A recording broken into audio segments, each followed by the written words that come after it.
Hello students, welcome to comfort study. কেমন আছো তোমরা সকলে? আশা করছি তোমরা সকলেই ভালো আছো। তোমাদের এক্সামের পর দীর্ঘদিন তোমাদের সাথে সেরকম ক্লোজলি ইন্টারঅ্যাক্ট করা হয়নি, তোমাদের জন্য কোনো ভিডিও দেওয়া হয়নি।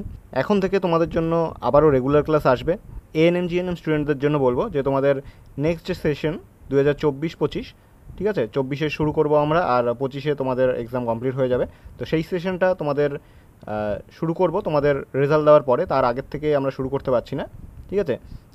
অনেকেই তোমরা জানো তোমরা কীরকম নাম্বার পেয়েছো, বাড়িতে তোমরা সকলে হিসাব করেছো, তোমাদের অ্যান্সার কী হয়তো চেক করেছো তোমরা। তো তোমাদের রেজাল্ট আসবে, সে বিষয়ে নোটিফিকেশন এখনও কোনো কিছু আসেনি, যদি আসে এই চ্যানেলেই তোমাদের দেওয়া হবে। আর হোয়াটসঅ্যাপ গ্রুপেও আমরা দিয়ে থাকি সেই নোটিফিকেশন, তো তোমরা সেখানে জয়েন করতে পারো। আর ততদিন তোমাদের জন্য যে কমন একটা টপিক হয়, ঠিক আছে, জেনারেল নলেজ, এটা যে কোনো টপিকে যে কোনো এক্সামে তোমরা যে কোনো এক্সামই দাও না কেন সেক্ষেত্রে কিন্তু জিকে থাকবেই থাকবে। তো জিকের প্রিপারেশন চলবে তার পাশাপাশি। আর তোমাদের রেজাল্ট দেওয়ার পর এএনএম জিএনএমে সেক্ষেত্রেও কিন্তু আমরা ক্লাস নিয়ে আসবো তোমাদের জন্য। এবছর আমাদের কোনো পেইড কোর্স থাকছে না, পুরোটা আমরা যা সময় দেবো তোমাদের ইউটিউবের ওপরেই সময় দেবো। ইউটিউবেই তোমাদের ক্লাস আসবে প্রতিনিয়ত। তো আশা করবো তোমরা চ্যানেলটিকে সাবস্ক্রাইব করবে, এটা তোমাদের জন্য পুরোপুরিভাবে ফ্রি হবে। এর জন্য তোমাদের কোনো মূল্য দিতে হবে না, টাকা দিতে হবে না, শুধু তোমাদের যা দিতে হবে সেটা হলো সময় দিতে হবে। আর এখান থেকে প্রতিনিয়ত ক্লাস পেতে আমাদের কমফোর্ট স্টাডি চ্যানেল থেকে তোমরা চ্যানেলটিকে সাবস্ক্রাইব করবে, সাবস্ক্রাইব করে বেল আইকনটি দাবিয়ে রাখবে, তাহলে প্রত্যেকটি ভিডিও নোটিফিকেশন তোমাদের কাছে অতি সত্বর চলে যাবে যখনই আমরা ভিডিও কোনো আপলোড করব। তো আশা করব তোমরা যেরকম তোমাদের সাবজেক্টের ক্লাসগুলো করো ঠিক একই রকমভাবে জেনারেল নলেজ এই টপিকেও তোমরা ক্লাসগুলো প্রতিনিয়ত দেখবে। আর এই জেনারেল নলেজটা শুধু তোমাদের যেরকমটা বললাম যে একটি এক্সামের জন্য না, তোমাদের ওয়েস্ট বেঙ্গলের বাইরেও যে কোনো এক্সামের জন্য কিন্তু এই জেনারেল নলেজ অতি গুরুত্বপূর্ণ একটা টপিক। তো সেই বিষয়ে ক্লাস চলতে থাকবে, আশা করবো তোমাদের ভালো লাগবে। ক্লাসটা সম্পূর্ণ দেখতে থাকো। ক্লাসটা শুরু করার আগে তোমাদের বলে রাখি যে আমাদের টেলিগ্রাম চ্যানেল, ঠিক আছে, সেখানে তোমরা জয়েন করো। সেখানে জয়েন করলে সেখানে তোমরা সব কিছু নোটিফিকেশন, এই ক্লাসের যে কোশ্চেনগুলোর পিডিএফ, সেই পিডিএফগুলো তোমরা সেখানেই পেয়ে যাবে। আর তার পাশাপাশি আমাদের হোয়াটসঅ্যাপ গ্রুপ আছে, সেখানে তোমরা তোমাদের মতবাদ জানাতে পারো, কীরকম টাইপের ক্লাস চাই, কী টপিকে ক্লাস চাই তোমরা, সেটা কিন্তু সব কিছু সেখানে আমাদের জানাতে পারো। কীরকম লাগছে, কী ইমপ্রুভ করা উচিত, আমরা নিশ্চয়ই ইমপ্রুভ করার চেষ্টা করব। আর একই সুযোগ সুবিধাও তোমরা পাবে, টেলিগ্রাম আমাদের একটা গ্রুপ আছে, সেখানে ডিসকাশন গ্রুপ, সেই ডিসকাশন গ্রুপেও তোমরা ডিসকাস করতে পারো নিজেদের মধ্যে কোশ্চেন। আর যে কোনো কোশ্চেনের প্রবলেম থাকলে অবশ্যই আমাদের সেখানে জিজ্ঞেস করতে পারো, আমরা তোমাদের কোশ্চেন সলভ করে দেওয়ার চেষ্টা করব। তো বেশি দেরি করবো না, আমাদের ক্লাস শুরু করা যাক। ফার্স্ট কোশ্চেনে প্রথম কোশ্চেন যেটা তোমাদের দেওয়া আছে, দেখো আচ্ছা বলে রাখি যে এখানে এই সেটে তোমাদের 30টির মতো কোশ্চেন থাকবে। তো দেখো পুরো ক্লাসটা করো, কীরকম লাগছে অবশ্যই আমাদের কমেন্ট বক্সে অবশ্যই জানাবে। তো ফার্স্ট কোশ্চেন যেটা দেওয়া আছে, বলা আছে ভারতে প্রথমবার ব্যাংকের রাষ্ট্রীয়করণ কবে হয়েছিল, ঠিক আছে। অপশান দেওয়া আছে 1971, 1969, 1968, 1981। তো প্রথমবার ব্যাংকের রাষ্ট্রীয়করণ কবে হয়েছিল ভারতে, সেটা হয়ে যাবে 1969 সালে, ঠিক আছে। অপশান নাম্বার বি হবে রাইট অ্যান্সার। সে সময় টোটাল 14টি, ঠিক আছে, টোটাল 14টি ব্যাংকের রাষ্ট্রীয়করণ হয়েছিল। আর সেই সময় যে প্রধানমন্ত্রী ছিলেন তিনি ছিলেন ইন্দিরা গান্ধী, ঠিক আছে। নেক্সট কোশ্চেনে চলে যাই। বলেছে 50 টাকার নোটের পিছনে কিসের ছবি ছাপা হয়েছে। এটা খুব ইম্পর্টেন্ট আর কমন একটা কোশ্চেন কিন্তু। 50 টাকার নোট কিংবা 500 টাকার নোট থেকে শুরু করে 10 টাকার কিংবা 200 টাকার নোট, ঠিক আছে, এই কোশ্চেনগুলোর কিন্তু আসতেই পারে। তো 50 টাকার নোটের পিছনে কিসের ছবি ছাপা আছে। অপশান দেওয়া আছে লালকেল্লা, হাম্পি, তারপর দেওয়া আছে সাঁচি স্তূপ আর রানী কি বাব। তো এই 50 টাকার নোটের পিছনে আমরা যেটা দেখি সেটা হয়ে যাবে হাম্পি, ঠিক আছে। অপশান নাম্বার বি হবে রাইট অ্যান্সার, ঠিক আছে। একটা রথের বিপরীতে হাম্পির ছবি দেখতে পারি আমরা।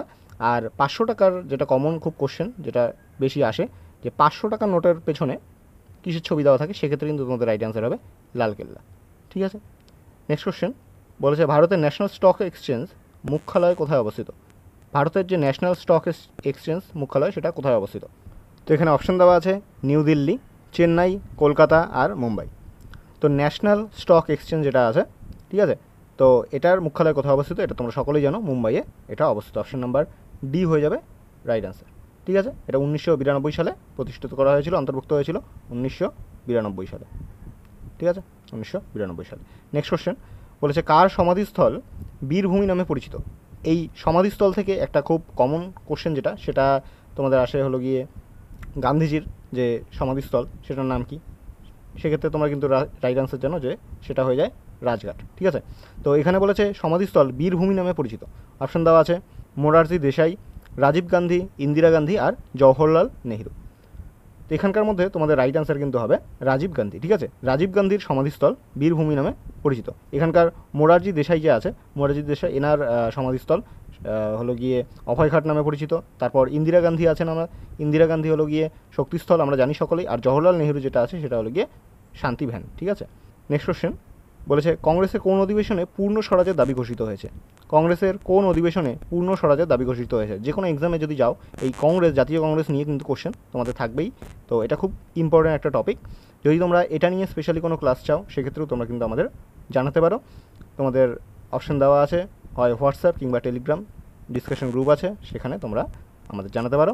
সেটা জয়েন করার জন্য এই পিডিএফটা তোমরা যে পাবে সেই পিডিএফটার মধ্যেই ক্লিক হেয়ারের অপশন থাকবে, সেখানে ক্লিক করেও অটোমেটিক্যালি আমাদের সাথে জয়েন হতে পারো, কিংবা ভিডিও ডেসক্রিপশন বক্সে যে লিঙ্ক আছে সেখান থেকে আমাদের সাথে জয়েন হতে পারো। তো কংগ্রেসের কোন অধিবেশনে পূর্ণ স্বরাজের দাবি ঘোষিত হয়? এখানে অপশন দেওয়া আছে লাহোর অধিবেশন, সুরাট অধিবেশন, কলকাতা অধিবেশন আর নাগপুর অধিবেশন। তো কংগ্রেসের যে অধিবেশনে পূর্ণ স্বরাজের দাবি ঘোষিত হয়েছিল সেটা হয়ে যাবে লাহোর অধিবেশন। ঠিক আছে, অপশন নাম্বার এ হবে রাইট অ্যান্সার। ঠিক আছে, সেই সময় এই লাহোর অধিবেশনে এটার থেকে যে কোশ্চেনটা আসছে সব থেকে বেশি, যে সভাপতি কে ছিলেন, সেই সময় সভাপতি কিন্তু ছিলেন জওহরলাল নেহরু। সেই সময় যে সভাপতি ছিলেন তিনি ছিলেন জওহরলাল নেহরু। ঠিক আছে, নেক্সট কোশ্চেন বলেছে এলাহাবাদ প্রশস্তির রচয়িতা হলেন? এলাহাবাদ প্রশস্তি যেটা আছে সেই প্রশস্তির রচয়িতাকে? অপশান দেওয়া আছে রুদ্রদমন, হরিসেন, সমুদ্রগুপ্ত, বাণভট্ট। খুব কমন একটা কোশ্চেন, এটা না পারার কিছুই নেই।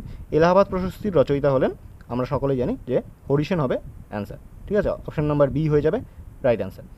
এখানকার মধ্যে যেটা মনে রাখার দরকার, যে রুদ্রদমন যে দেওয়া আছে বা রুদ্রদামন কোনো জায়গায় লেখা থাকে, সেটার ক্ষেত্রে কিন্তু আমরা জানি যে জুনাগড়ের শিলালিপি তার রচিত। আর এখানকার মধ্যে যেটা দেখো যে বাণভট্ট দেওয়া আছে, বাণভট্ট আমরা কি জানি হর্ষচরিত, অষ্টাধ্যায়ী, এগুলো ঠিক আছে, এগুলো তার রচনা। নেক্সট কোশ্চেন বলেছে সরিষ্কা বা সারিষ্কা বন্যপ্রাণী অভয়ারণ্য বা অরণ্য কোন রাজ্যে অবস্থিত? অপশান দেওয়া আছে মধ্যপ্রদেশ, গুজরাট, উত্তরপ্রদেশ আর রাজস্থান। তো সরিষ্কা বন্যপ্রাণী এটাও খুব ইম্পর্টেন্ট কিন্তু একটা টপিক।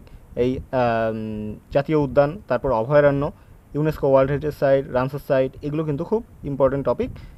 এগুলো নিয়েও তোমরা যদি ক্লাস চাও যে কোনো রূপে আমাদের কিন্তু জানাতে পারো হোয়াটসঅ্যাপ গ্রুপে কিংবা টেলিগ্রাম চ্যানেলে, আমরা তোমাদের জন্য ক্লাস নিয়ে আসবো।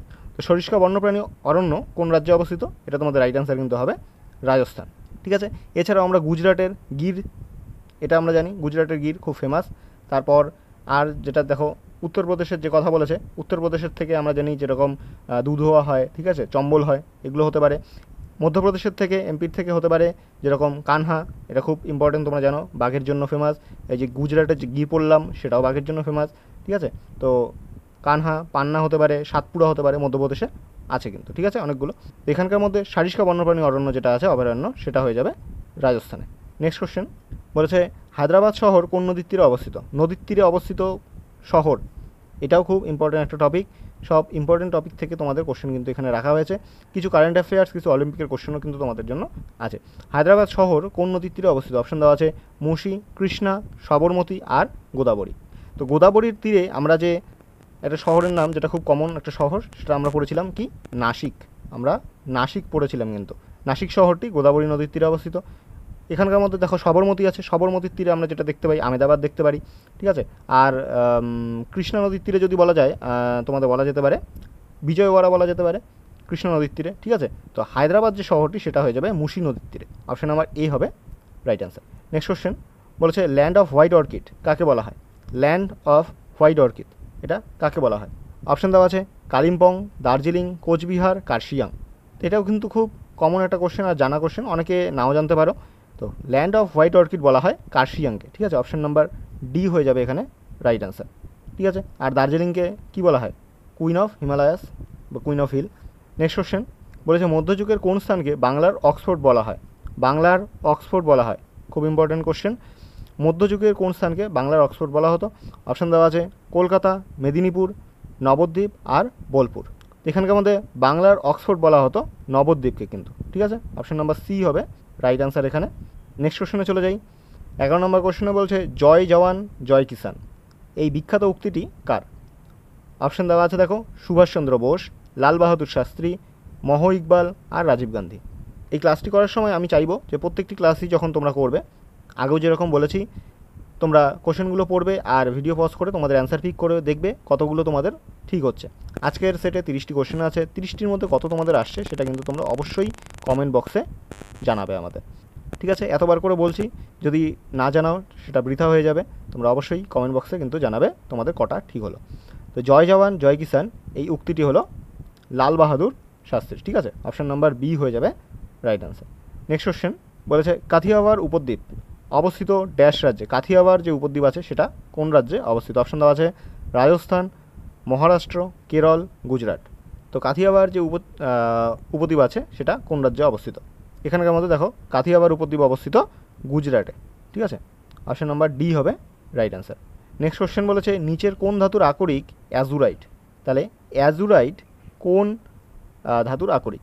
ঠিক আছে, অপশান দেওয়া আছে কপার, যেটাকে আমরা কি জানি সিইউ দিয়ে চিনি, জিঙ্ক দেওয়া আছে জেড এন, ঠিক আছে, তারপর টিন দেওয়া আছে এসএন, ঠিক আছে, আর ম্যাগনেসিয়াম যেটা আছে সেটা আমরা সকলে জানি যে এমজি। তো এখানকার মধ্যে অ্যাজুরাইট কার তোমার আকরিক, কোন ধাতুটির আকরিক? এখানে তোমাদের রাইট অ্যান্সার কিন্তু হবে অপশান নাম্বার এ, এটা কিন্তু কপারের, ঠিক আছে, বা তামার আকরিক, ঠিক আছে, অ্যাজুরাইট। কোশ্চেনটা কিন্তু উল্টোও আসতে পারে যে কপারের আকরিক এখানকার মধ্যে কোনটি, সেক্ষেত্রে অ্যাজুরাইটও থাকবে অপশানে, তোমাদের রাইট অ্যান্সার কিন্তু সেটাই হবে। আর এখানকার মধ্যে তোমরা যদি দেখো আরেকটা আসতে পারে, সেটা হলো গিয়ে জিঙ্কেরটা একটু ইম্পর্টেন্ট, সেটা হলো গিয়ে স্ফ্যালারাইট, ঠিক আছে, স্ফ্যালারাইট, ঠিক আছে, সেটা কিন্তু জিঙ্কের আকরিক। নেক্সট কোশ্চেনে চলে যাই। বলেছে বাংলার আকবর কাকে বলা হয়? খুব কমন কোশ্চেন, যারা যারা আগেও তোমরা জিকের প্রিপারেশন নিয়েছো তারা কিন্তু জানো এগুলো খুব কমন টাইপের কোশ্চেন। ফার্স্ট যেহেতু আজকে শুরু হচ্ছে তোমাদের জন্য জিকের সেট, তাই জন্য তোমাদের কোশ্চেনগুলো একটু ইজি রাখা হয়েছে, কিছু কমন কোশ্চেন রাখা হয়েছে, তো আশা করবো তোমাদের ভালো লাগবে। তো বাংলার আকবর যেটা বলা হয় কাকে বলা হয়? অপশান দেওয়া আছে বলবন, হুসেন শাহ, বীরবল, হেস্টিং। তো বাংলার আকবর হিসেবে যিনি পরিচিত তিনি হলেন Hussain Shah, option number B হবে রাইট অ্যান্সার। নেক্সট কোশ্চেন বলেছে আন্তর্জাতিক নারী দিবস পালিত হয় কোন তারিখে? আন্তর্জাতিক নারী দিবস পালিত হয় কোন তারিখে? অপশান দেওয়া আছে 5ই জুন, 8ই মে, 8ই মার্চ আর 8ই ফেব্রুয়ারি। তো আন্তর্জাতিক নারী দিবস পালিত হয় কত? এটার কিন্তু রাইট অ্যান্সার হবে অপশান নাম্বার সি, 8ই মার্চ। এই দিনটিকে আন্তর্জাতিক নারী দিবস হিসেবে পালন করা হয়। ঠিক আছে, নেক্সট কোশ্চেন বলেছে ভারতের সর্বোচ্চ জলপ্রপাত কোন রাজ্যে অবস্থিত? খুব ভালো কোশ্চেন একটা। ভারতের সর্বোচ্চ জলপ্রপাত কোন রাজ্যে অবস্থিত? কোন রাজ্যে অবস্থিত এটা জানার জন্য আমাদের জানতে হবে যে সর্বোচ্চ জলপ্রপাত কোনটি। আমরা জানি যে ভারতের সর্বোচ্চ জলপ্রপাত হলো কুঞ্চিকল জলপ্রপাত। এটা কিন্তু কোথায় অবস্থিত? এটা তোমাদের রাইট অ্যান্সার কিন্তু হবে কর্ণাটক। ঠিক আছে, অপশান নাম্বার ডি হবে রাইট অ্যান্সার। কর্ণাটকে এই কুঞ্চিকল জলপ্রপাত অবস্থিত। এছাড়া আমরা যেটা জানি, দেখো এটার মধ্যে আসতে পারে যে ভারতের নায়াগ্রা কাকে বলা হয়? সেক্ষেত্রে তোমাদের রাইট অ্যান্সার হবে চিত্রকূট। ঠিক আছে, ভারতের নায়াগ্রা বলা হয় চিত্রকূটকে। ঠিক আছে, তো নেক্সট কোশ্চেনে চলে যাই। বলেছে দূরের বস্তু দেখতে না পাওয়ার ঘটনা কোন ক্ষেত্রে? মানে দূরের বস্তু দেখতে না পারলে তাকে কি বলা হয়? অপশান দেওয়া আছে ট্রাইটানোরিয়া, মায়োপিয়া, প্রোটোনোপিয়া আর ডিউটেরানোপিয়া। এটা মনে রাখার কিন্তু একটা ইজি উপায় ছিল, আমি বলেছিলাম ডিউটেরানোপিয়া। এটা কিন্তু দূরের বস্তু, কোনো বস্তু দেখতে না পারা, কাছের বস্তু দেখতে না পারা এরকম কিন্তু না, এটা কিন্তু এক ধরনের বর্ণানুতা, যে ক্ষেত্রে ডিউটেরানোপিয়া, ডিউ বলেছিলাম, মাউন্টেন ডিউ একটা ড্রিঙ্কস পাওয়া যায়, সেটার কিন্তু কালার সবুজ হয়। তো সেক্ষেত্রে তোমরা মনে রাখতে পারো যে ডিউটেরানোপিয়া যে রোগের ক্ষেত্রে মানুষ সবুজ কালার বা সবুজ রং দেখতে পারে না। প্রোটোনোপিয়া এক্ষেত্রে লাল রং দেখতে পারে না। আর দূরের বস্তু দেখতে না পাওয়ার ঘটনা এটা হলো গিয়ে মায়োপিয়া। ঠিক আছে, এক্ষেত্রে অবতল লেন্স আমরা ব্যবহার করি জানো। আর যেটা কাছের বস্তু দেখতে না পাওয়া, দূরের বস্তু স্পষ্ট দেখা, কাছের বস্তু দেখতে না পাওয়া, সেইটা কিন্তু হাইপার মেট্রোপিয়া। সেক্ষেত্রে কিন্তু উত্তল লেন্স ব্যবহার করা হয়, মনে রাখবে। নেক্সট কোশ্চেন বলেছে প্রথম পঞ্চবার্ষিকী পরিকল্পনা কত সালে গঠিত হয়? প্রথম পঞ্চবার্ষিকী পরিকল্পনা কত সালে হয়েছিল? অপশান দেওয়া আছে 1947, 1955, 1950, 1951। তো প্রথম যে পঞ্চবার্ষিকী পরিকল্পনা হয়েছিল সেটা কিন্তু 1951 সালে হয়েছিল। অপশান নাম্বার ডি তোমাদের রাইট অ্যান্সার। নেক্সট কোশ্চেন বলেছে নিচের কোন রাজ্যে বিধান পরিষদ নেই? বিধান পরিষদ নেই কোন রাজ্যে? নেই কোন রাজ্যে সেটা জানার আগে অবশ্যই অ্যাফার্মেটিভটা আমাদের জানতে হবে কোন রাজ্যে আছে। তো বিধান পরিষদ আমাদের মনে রাখবে যে ভারতে 6টি টোটাল রাজ্যে বিধান পরিষদ আছে। সেগুলি কি কি? সেগুলি হলো, এখানে লিখে দিচ্ছি দেখো। প্রথম হলো গিয়ে অন্ধ্রপ্রদেশ, নেক্সট বিহার, ঠিক আছে। তারপর নেক্সট আরেকটা যেটা হয় সেটা হলো গিয়ে কর্ণাটক, ঠিক আছে। তারপর মনে রাখবে মহারাষ্ট্র, আর তেলেঙ্গানা,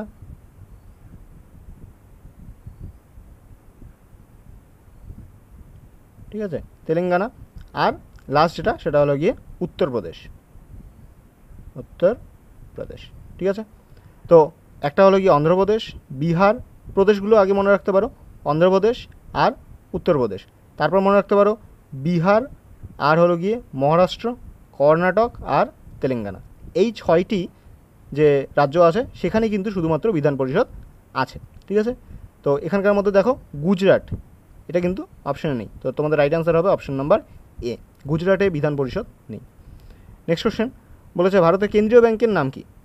ভারতের যে কেন্দ্রীয় ব্যাংক সেটার নাম কি? অপশান দেওয়া আছে reserve bank of India, state bank of India, central bank of India, Indian bank. তো এটার অ্যান্সার তোমরা সকলেই জানো, খুব কমন একটা অ্যান্সার, এটা তোমাদের অ্যান্সার বলছি না, তোমরা অবশ্যই কমেন্ট বক্সে কিন্তু জানাবে এটার অ্যান্সার কী হবে। আশা করবো তোমরা সকলেই জানো। নেক্সট কোশ্চেনে চলে যাই। বলেছে সবুজ বিপ্লবের ফলে সর্বাপেক্ষা উৎপাদনশীলতা বৃদ্ধি পেয়েছে যে ক্ষেত্রে, তা হলো কোন ক্ষেত্রে সবুজ বিপ্লবের ফলে সবথেকে বেশি উৎপাদন বৃদ্ধি পেয়েছে? অপশান দেওয়া আছে ধান, গম, পাট, চা। অনেকে এই জায়গায় কিন্তু ভুল করে, অনেকে কিন্তু ধান দিয়ে চলে আসে, ধান কিন্তু একেবারেই হবে না, তোমাদের রাইট অ্যান্সার হবে এখানে গম, ঠিক আছে। গমের উৎপাদনশীলতা সবথেকে বেশি বৃদ্ধি পেয়েছে সবুজ বিপ্লবের ক্ষেত্রে। আর যদি সবুজ বিপ্লবে ভারতের জনক যেটা আসে, খুব কমন একটা কোশ্চেন, সেটা হলো গিয়ে এস স্বামীনাথন, সেটা করবে। আর যদি বলে যে বিশ্বের ক্ষেত্রে, এটা হয়ে গেল ভারতের সবুজ বিপ্লবের ক্ষেত্রে, সেক্ষেত্রে ভারতের যদি সবুজ বিপ্লবের জনক বলা হয় সেক্ষেত্রে কিন্তু এস স্বামীনাথন। আর যদি বিশ্বের ক্ষেত্রে বলা হয় সেটা কিন্তু নরম্যান বোরলগ, ঠিক আছে। বিশ্বের যদি সবুজ বিপ্লবের জনক বলা হয় তাহলে তোমাদের বলতে হবে নরম্যান বোরলগ। নেক্সট কোশ্চেন বলেছে প্রথমে ভারতীয় গণপরিষদ কতজন সদস্য নিয়ে গঠিত হয়? প্রথমে যে ভারতীয় গণপরিষদ গঠন হয়েছিল সেটা কতজন সদস্য নিয়ে গঠিত হয়েছিল? তো অপশান দেওয়া আছে 377 জন, 380 জন, তারপর 389 জন আর 450 জন। তো প্রথম যখন ভারতীয় গণপরিষদ গঠিত হয়েছিল তখন কতজন সদস্য নিয়ে গঠিত হয়েছিল? দেখো এটা কিন্তু বঙ্গভঙ্গের আগের সময়, সেই সময় কিন্তু সিট সংখ্যা অনেক বেশি ছিল, সদস্য সংখ্যা অনেক বেশি ছিল, পরবর্তীতে কিন্তু সেই সদস্য সংখ্যা কমে গেছে। তো প্রথম ভারতীয় গণপরিষদ কতজন সদস্য নিয়ে গঠিত হয়েছিল? এটা তোমার রাইট অ্যান্সার হবে 389 জন, ঠিক আছে, 389 এটা। তো তোমাদের রাইট অ্যান্সার হবে option number C. Next question এখানে বলেছে দেখো ভারতের বৃহত্তম লবণাক্ত জলের হ্রদ। এইখান থেকে কোশ্চেন কিন্তু আলাদা রকমভাবে আসতে পারে, যেরকম ভারতের বৃহত্তম স্বাদু জলের হ্রদও আসতে পারে, লবণাক্ত জলের হ্রদও আসতে পারে, ঠিক আছে, কিংবা এমনিতে শুধুমাত্র বলতে পারে যে বৃহত্তম হ্রদ কোনটি। তো এখানে লবণাক্ত অ্যাকচুয়ালি হবে না, এটা স্বাদু জলের হ্রদ হবে, কোশ্চেনটা হবে স্বাদু জলের হ্রদ। তো ভারতের বৃহত্তম স্বাদু জলের হ্রদ কোনটি? অপশান দেওয়া আছে উলার, ডাল, কোলেরু, চিল্কা। তো যদি বলে ভারতের বৃহত্তম যদি স্বাদু জলের হ্রদের কথা বলে তাহলে সেক্ষেত্রে তোমাদের রাইট অ্যান্সার কিন্তু হবে উলার, ঠিক আছে, অপশান নাম্বার এ হবে রাইট অ্যান্সার। আর যদি লবণাক্ত থাকতো তাহলে সেক্ষেত্রে কিন্তু তোমাদের রাইট অ্যান্সার হতো সম্বর হতো রাইট অ্যান্সার, ঠিক আছে। আর যদি দীর্ঘতম কথা বলে যে দীর্ঘতম হ্রদ ভারতের মধ্যে কোনটি, তাহলে সেক্ষেত্রে কিন্তু তোমরা লিখবে ভেমনাথ, ঠিক আছে, ভেমনাথ সেক্ষেত্রে কিন্তু হবে। যদি বলে দীর্ঘতম হ্রদ তাহলে ভেমনাথ, প্রাচীনতম হ্রদ তোমরা অনেকেই জানো বৈকাল হ্রদ, আর স্বাদু জলের হ্রদটা যেরকম হবে উলার, আর লবণাক্ত হয়ে যাবে তোমাদের সম্বর। নেক্সট কোশ্চেনে চলে যাই। বলেছে পশ্চিমবঙ্গের সঙ্গে কোন রাজ্য সবথেকে বেশি বর্ডার পেয়েছে? রাজ্য, দুই টাইপের কোশ্চেন এখান থেকে হতে পারে, যে রাজ্য কিংবা দেশ, ঠিক আছে। যদি দেশের কথা বলে যে পশ্চিমবঙ্গের সাথে কোন দেশ সর্বাপেক্ষা বেশি বর্ডার পেয়েছে বা বর্ডার শেয়ার করেছে, সেক্ষেত্রে তোমাদের রাইট অ্যান্সার হবে বাংলাদেশ, ঠিক আছে। আর যদি বলে রাজ্য তাহলে সেক্ষেত্রে কী অ্যান্সার হবে দেখে নাও। অপশান দেওয়া আছে ঝাড়খণ্ড, বিহার, ওড়িশা, অসম। তো এখানকার মধ্যে যে রাজ্যের সাথে সবথেকে বেশি পশ্চিমবঙ্গ বর্ডার শেয়ার করেছে সেটা তোমাদের রাইট অ্যান্সার হবে ঝাড়খণ্ড, ঠিক আছে, অপশান নাম্বার এ হবে রাইট অ্যান্সার, ঠিক আছে। আর বাংলাদেশের সাথে দেশ হিসেবে সবথেকে বেশি বর্ডার শেয়ার করেছে যে দেশের সাথে, এটা তোমাদের রাইট অ্যান্সার কিন্তু হবে বাংলাদেশ। আর যদি বাংলাদেশের বর্ডার কত কিলোমিটার শেয়ার করে, সেক্ষেত্রে তোমাদের রাইট অ্যান্সার হবে 2117 কিমি, ঠিক আছে। নেক্সট কোশ্চেন বলেছে সরকারি উপাধি কে গ্রহণ করেছিলেন? উপাধিগুলোও খুব ইম্পর্টেন্ট হয়। তো এখানে অপশান দেওয়া আছে দ্বিতীয় চন্দ্রগুপ্ত, তারপর দেওয়া আছে হর্ষবর্ধন, পুলকেশী আর রুদ্রদমন। তো এখানকার মধ্যে সকারি উপাধি কে গ্রহণ করেছিলেন? সকারি উপাধি গ্রহণ করেছিলেন। তো এই সকারি শুধু না, আরও কিছু উপাধি কিন্তু আমরা শুনেছি আগে, যেরকম শিলাদিত্য, ঠিক আছে, মহারাজাধিকার, তারপর হলো গিয়ে প্রিয়দর্শী, প্রিয়দর্শী খুব ইম্পর্টেন্ট, খুব কমন, তারপর বিক্রমাদিত্য, কুনিক, ঠিক আছে, এগুলো কিন্তু খুব ইম্পর্টেন্ট ছিল। কুনিকের কথা যদি বলে সেক্ষেত্রে তোমাদের রাইট অ্যান্সার হবে অজাতশত্রু, ঠিক আছে। প্রিয়দর্শী আমরা জানি অশোকের উপাধি ছিল, সম্রাট অশোকের উপাধি ছিল প্রিয়দর্শী। তারপর হলো গিয়ে বিক্রমাদিত্য, বিক্রমাদিত্য যেরকম সকারি আর বিক্রমাদিত্য এই দুটো উপাধি কিন্তু ছিল দ্বিতীয় চন্দ্রগুপ্তের, ঠিক আছে, অপশন নাম্বার এ হবে রাইট অ্যান্সার। তারপর যেরকমটা বললাম যে শিলাদিত্য কিংবা মহারাজাধিকার, এগুলো কিন্তু হর্ষবর্ধনের, ঠিক আছে, হর্ষবর্ধনের উপাধি ছিল। তো এখানে সরকারি উপাধি বলেছে, সরকারি উপাধি কিন্তু হয়ে যাবে তোমাদের রাইট অ্যান্সার দ্বিতীয় চন্দ্রগুপ্ত। নেক্সট কোয়েশ্চেন বলেছে ৭০তম জাতীয় চলচ্চিত্র উৎসবে সেরা চলচ্চিত্রটির নাম কি? তো ৭০তম জাতীয় চলচ্চিত্র উৎসব, এই ৭০তম কিন্তু এবারেরটাই, ঠিক আছে, আগের বার ৬৯তম ছিল, এবারের যে জাতীয় চলচ্চিত্র উৎসব সেটা কিন্তু ৭০তম, ঠিক আছে, ন্যাশনাল ফিল্ম ফেয়ার বা ন্যাশনাল ফিল্ম ফেস্টিভ্যাল, ঠিক আছে।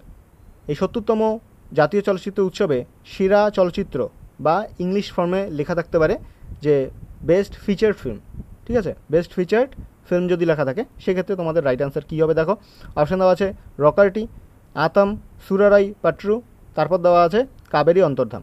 তো এখানকার মধ্যে তোমাদের রাইট অ্যান্সার কিন্তু হয়ে যাবে এবারের যেটা সেরা চলচ্চিত্র সেটা হয়ে যাবে আতম, ঠিক আছে, এবারের বেস্ট ফিচার ফিল্ম আতম।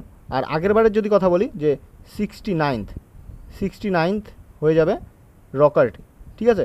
আর তার আগের বার ছিল সুরারাই পাট্টু, মানে 68th সেরা চলচ্চিত্র উৎসবে, সেরা জাতীয় চলচ্চিত্র উৎসবে সেরা চলচ্চিত্র ছিল সুরারাই পাট্টু। আর কাবেরী অন্তর্ধান যেটা আছে এটা কিন্তু এবারেরই ৭০তম, কিন্তু এটা কিন্তু বাংলায়, ঠিক আছে, এটা কিন্তু বেঙ্গলিতে, বেঙ্গলি সেরা চলচ্চিত্র এই কাবেরী অন্তর্ধান, ঠিক আছে। নেক্সট কোশ্চেন বলেছে শান্তিস্বরূপ ভটনাগর পুরস্কার কোন বিষয়ে দেওয়া হয়? শান্তিস্বরূপ ভটনাগর পুরস্কার কোন বিষয়ে দেওয়া? অপশন দেওয়া আছে সাহিত্য, সঙ্গীত, শান্তি, বিজ্ঞান ও প্রযুক্তি, পরিবেশ কল্যাণ। অনেকে কী করে শান্তিস্বরূপ নামটা দেখে শান্তি অ্যান্সার করে দেয়, সেক্ষেত্রে কিন্তু তোমাদের অ্যান্সার পুরোপুরিভাবে ভুল হবে, শান্তি কিন্তু হবে না। শান্তিস্বরূপ ভটনাগর পুরস্কার যেটা আছে সেটা বিজ্ঞান আর প্রযুক্তির ক্ষেত্রে দেওয়া হয়ে থাকে, অপশন নাম্বার সি হবে রাইট অ্যান্সার। পরিবেশ কল্যাণের ক্ষেত্রে আমরা জানি যে গোল্ডম্যান এনভায়রনমেন্টাল আছে, সেটা কিন্তু পরিবেশ কল্যাণের ক্ষেত্রে দেওয়া হয়। সাহিত্যের ক্ষেত্রে নোবেল দেওয়া যেতে পারে, ঠিক আছে। তারপর সাহিত্যের সবথেকে বড় যে পুরস্কার আছে সেটা হলো গিয়ে জ্ঞানপীঠ, ঠিক আছে, জ্ঞানপীঠ পুরস্কার আছে সাহিত্যের ক্ষেত্রে। সঙ্গীতের ক্ষেত্রে গ্র্যামি আমরা পুরস্কার দেখে থাকি। শান্তির ক্ষেত্রে নোবেল দেওয়া হয়, শান্তিতে নোবেল পায়। তো শান্তিস্বরূপ ভটনাগর পুরস্কার, এই পুরস্কারটি বিজ্ঞান ও প্রযুক্তির ক্ষেত্রে দেওয়া হয়ে থাকে। নেক্সট কোশ্চেন বলেছে 2024 সালের প্যারিস অলিম্পিকে ব্রোঞ্জ পদকজয়ী আমন শেরাওয়াত কোন খেলার সাথে যুক্ত ছিলেন?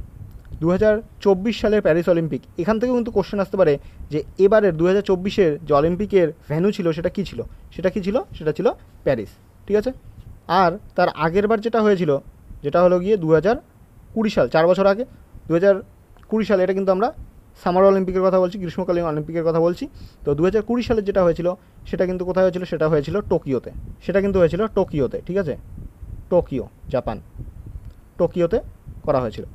আর নেক্সট দুটো জেনে রাখা ভালো, এর পরে যেটা 2024-এর পরে আসবে 2028, সেটা কিন্তু হবে লস অ্যাঞ্জেলেস, LA-তে, সেটা কিন্তু হবে LA-তে, লস অ্যাঞ্জেলেসে। আর তারপরে যেটা আসবে সেটা হলো গিয়ে 2032 সাল, সেটা কিন্তু আসবে ব্রিসবেনে, ঠিক আছে, অস্ট্রেলিয়া, ব্রিসবেনেই 2032 সালেরটা হবে। তো এখানে বলেছে 2024 সালে প্যারিস অলিম্পিকে ব্রোঞ্জ পদকজয়ী অমন শেরাওয়াত কোন খেলার সাথে যুক্ত ছিল? অমন শেরাওয়াত, অপশান দেওয়া আছে শুটিং, জ্যাভলিন থ্রো, ব্যাডমিন্টন, কুস্তি। তো এখানে তোমাদের রাইট অ্যান্সার হবে কুস্তি, তিনি কিন্তু কুস্তির সাথে যুক্ত ছিলেন। আর শুটিংয়ের সাথে জড়িত ছিলেন একজন যিনি 2টো পদক এনেছেন ভারতের জন্য এইবার 2024 প্যারিস অলিম্পিকে। তো তিনি কে ছিলেন? যার কথা আমরা কিন্তু বারংবার নিউজে শুনেছি, বারংবার তার ছবি আমরা নিউজে দেখেছি। তো তিনি হলেন মানু ভাকের, যিনি 2টো ব্রোঞ্জ পদক ভারতের জন্য এনেছিলেন। তো একটা ছিল 10 মিটার এয়ার পিস্টল, আর আরেকটা সেম ছিল 10 মিটার মিক্সড এয়ার পিস্টল, ঠিক আছে। তো শুটিং সেক্ষেত্রে কিন্তু মানু ভাকের হয়ে যাবে রাইট অ্যান্সার। আর আমান শেরাওয়াত তিনি কিন্তু কুস্তির সাথে যুক্ত ছিলেন। নেক্সট কোশ্চেন বলেছে 2032 সালের অলিম্পিকের ভেন্যু কী হবে? এই মাত্রই তোমাদের বলে দিলাম কিন্তু 2032 সাল অবধি। যে সালে তুমি পরীক্ষা দিচ্ছ তারপরের 2টো অলিম্পিকের ব্যাপারে জেনে রাখা খুব ভালো। সেক্ষেত্রে কিন্তু কোশ্চেন আসতে পারে সেখান থেকে। তো অলিম্পিকের ভেন্যু কী হবে 2025 সালে? অপশন দেওয়া আছে Los Angeles, London, Tokyo, Brisbane. তো এটাতে আর বলার কিছু নেই, তোমাদের রাইট অ্যান্সার হবে ব্রিসবেন 2032 সাল। আর যদি 28-এর কথা বলে সেক্ষেত্রে তোমাদের হবে লস অ্যাঞ্জেলস।